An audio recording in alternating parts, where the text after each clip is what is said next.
Before we jump into the why and the how, this material lays down a foundation. What exactly is a growth stock in this context? Hi there. Welcome to The Align Perspective by Datalign. I'm Claire, your AI host, and joining me is my AI friend, Henry. Today, we're talking growth stocks, companies growing faster than my processing speed.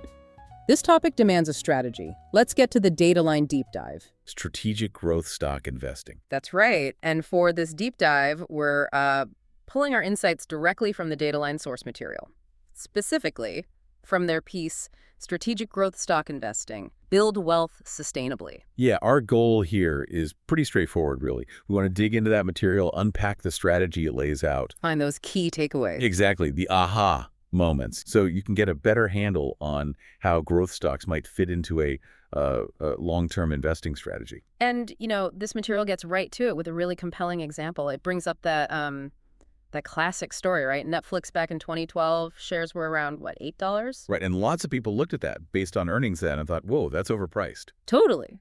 But the strategic investor, the way this Datalign material frames it, saw something different. Something beyond just the current price tag. Precisely. They weren't just seeing $8, they were seeing a company potentially poised for, massive growth, maybe 50 times growth down the road. And the key point the source makes right off the bat, that wasn't just luck. Not at all. It was grounded in strategy. That's the core message here from the start. Okay, so strategy is key. Let's build on that. Before we jump into the why and the how, this material lays down a foundation. What exactly is a growth stock in this context? Well, the source gives a pretty clear definition. Basically, it's a company that's growing its revenue, its profits, much, much faster than your average business or the economy overall. Faster than, say, the S&P 500 average. Oh, yeah, significantly faster. The S&P might average historically maybe 8-9% growth a year long term. These growth companies we're talking about. Okay. The source points out they're often hitting 20% or even more annually. Wow, okay. That's a huge difference.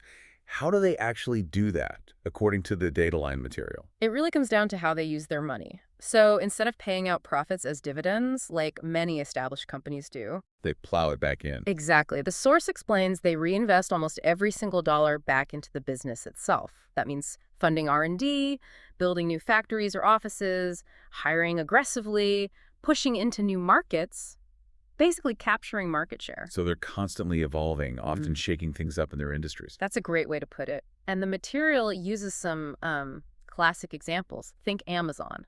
Started with books online, right? Right. Then strategically moved into cloud computing, logistics, streaming, groceries.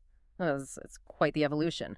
Or Tesla, from niche electric sports cars to mass market EVs, energy storage, maybe even autonomous driving eventually. Those examples really show that dynamic expansion the source talks about. They do. They underscore that constant push for growth. And this rapid growth, this expansion that's the engine for wealth building that the material describes. That's the core mechanism, yes. Rapid growth in the company's fundamentals revenue profits often leads to a big increase in the stock price over time, potentially much bigger than the overall market returns. The material had that really striking Amazon example. It did, just to illustrate the potential power here. Yeah. The source mentioned if you'd put, say, $1,000 into Amazon back in '97 and just held on through all that growth, Yeah. that $1,000 could be worth over $2 million today. Now, that's an exceptional case, obviously, but that example from the source really hammers home the potential impact of sustained growth compounding over decades. 1,000 to over 2 million. Okay, yeah, that definitely grabs your attention. So let's explore why. Why is this strategic approach, as Datalign presents it, seen as such a potent tool for building wealth? Well, the source material definitely positions strategic growth investing as potentially one of the most powerful ways to build significant wealth long term. But, and this is key, when it's done thoughtfully. Right, strategically. And a big piece of that puzzle is the compounding effect you touched on. The source really emphasizes how reinvesting those profits just snowballs. It absolutely does. The material draws a contrast. You've got the average market return, maybe 10% a year for the S&P 500 over the very long run.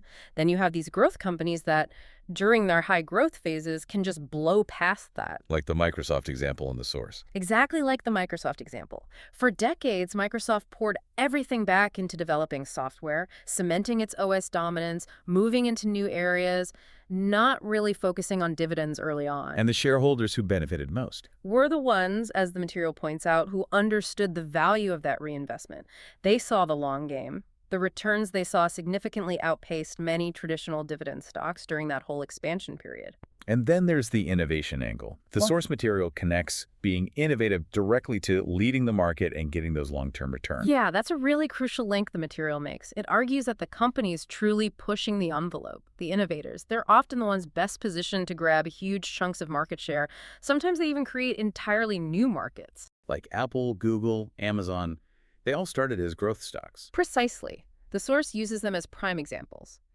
Through constant innovation and smart execution, they grew from growth companies into the dominant market leaders they are today. Okay, and one other point the material brings up, which I found interesting, is this idea of growth stocks offering some kind of natural inflation protection.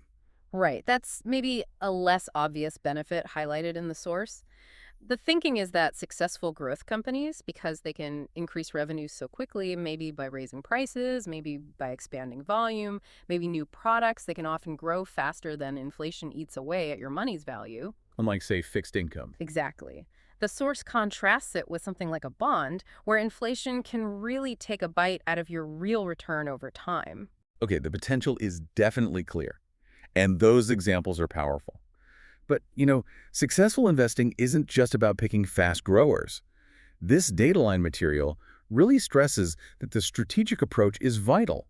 It's what separates sort of serious investors from speculators. So, what are the key things this source says you absolutely need to consider before jumping in? Yeah, this is critical. The material is very clear. You have to understand the dynamics at play. It's about making informed choices, not just chasing momentum. And valuation always comes up first, right? Growth stocks often look really expensive based on current earnings. They often do, yeah. The source explains that's because the market is pricing in expectations of big future success. So they trade at a premium. So the question isn't just, is it expensive now? No, the key question the material poses is more like, is this price reasonable given the potential for sustainable long-term growth?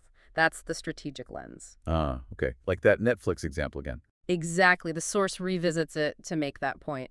$8 looked steep based on old metrics in 2012, but viewed strategically, looking at the massive growth potential ahead. The material suggests it was actually a strategic entry point in hindsight. Right. It shows that valuing growth requires looking forward, assessing that future potential, not just backward at current numbers. Okay, what about interest rates? The material highlights their impact. Oh, absolutely. This is a really big factor discussed in the source, because so much of a growth stock's value is tied up in profits expected way out in the future. They're sensitive to rate changes. Very sensitive. The material explains it well. When interest rates go up, the present value of those future earnings gets discounted more heavily. That can really put pressure on growth stock prices. So generally speaking, higher rates headwind, lower rates evil tailwind. That's the typical relationship the material points to, yeah. Understanding that dynamic is presented as helpful for thinking about allocation, maybe even broad timing, though the source definitely warns against trying to perfectly time short-term market moves. And this next point feels really crucial. The material stresses that not all growth lasts forever. Sustainability is key. Absolutely vital. The source draws that contrast between, say, an Amazon, which built something truly sustainable, and a lot of those .com companies that grew incredibly fast for a while. Yeah, and then flamed out. Exactly. The initial speed might have looked similar, but sustainability, or lack thereof, was the difference maker. So what does the Datalign material say makes growth sustainable? What should you look for? It really points to a few core things. First, strong competitive advantages, sometimes called a moat, things that are hard for competitors to copy. Second, a large addressable market, meaning lots of room left to grow. And third, really exceptional management that can actually execute the plan. The source suggests asking some key questions then. Yeah, questions like, is this company solving a real big problem? Do they have an edge competitors can't easily overcome? Is their target market genuinely large enough to support growth for many years? Those are the kinds of questions the material encourages you to ask. Okay, and bring this back to risk management. The source talks about portfolio allocation. How much is too much when it comes to these potentially volatile stocks? Right, managing risk is paramount. The material mentions a general guideline, one you often hear. Maybe limit growth stock exposure to somewhere between, say, 20% and 40% of your total stock allocation. And it depends on the individual. Hugely.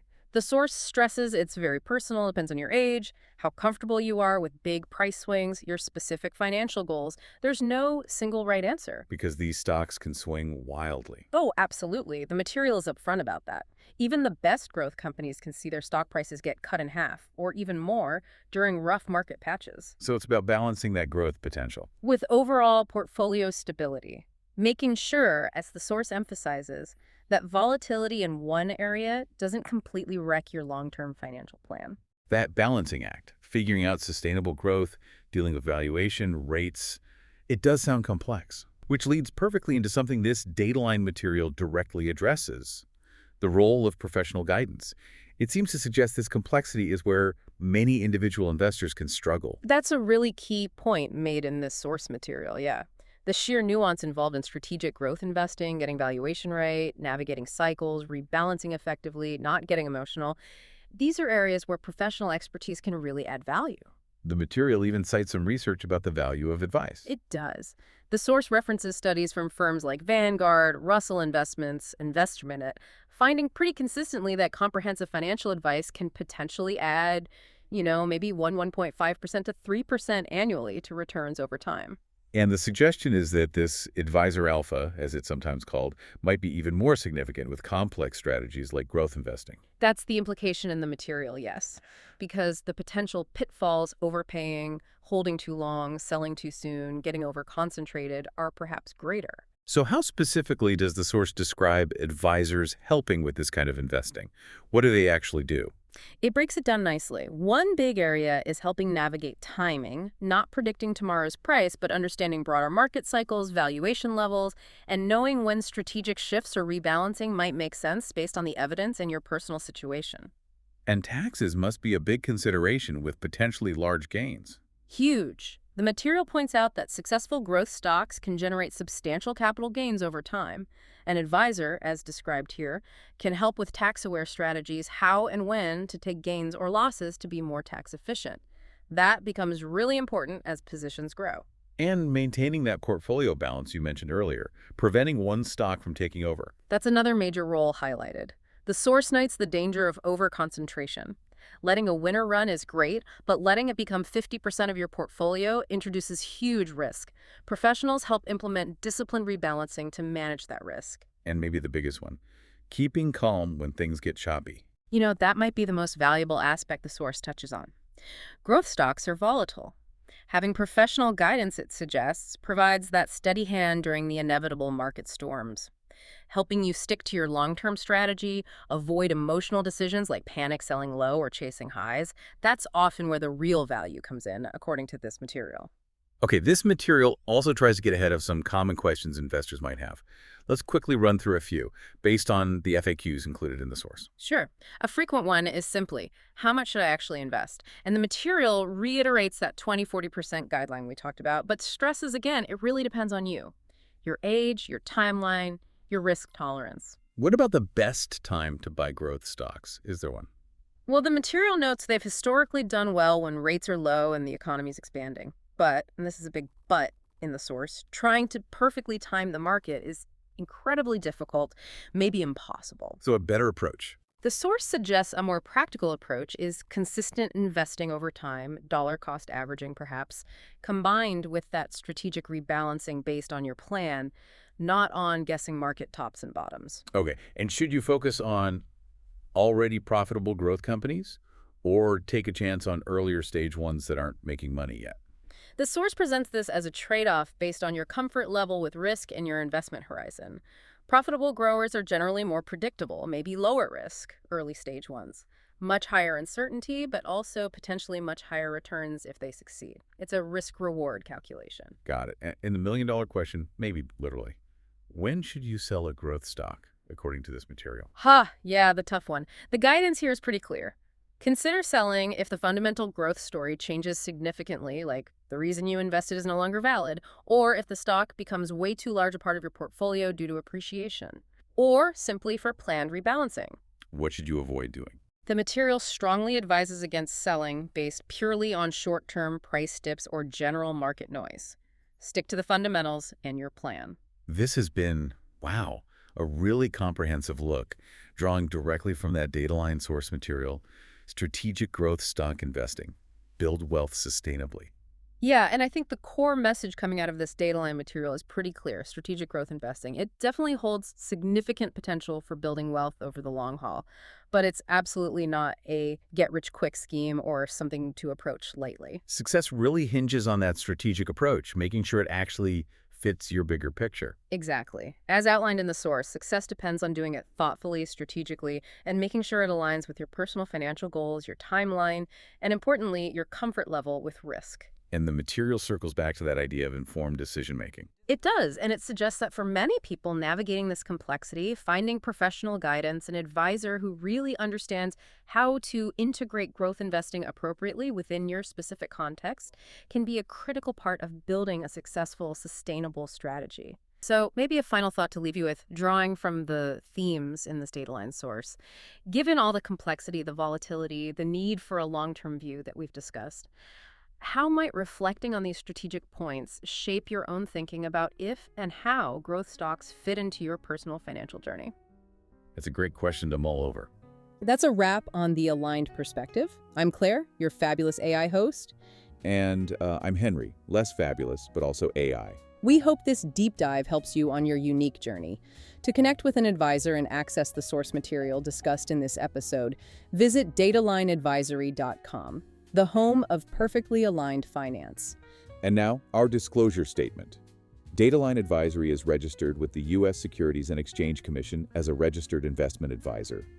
Datalign Advisory provides referrals to third-party investment advisors based on consumers' financial information, services required, and preferred relationship with an investment advisor, as reported through our questionnaire. Datalign Advisory does not manage client assets nor provide investment recommendations. For more information, including the company's Form ADV Part 2A and Form CRS, visit datalignadvisory.com.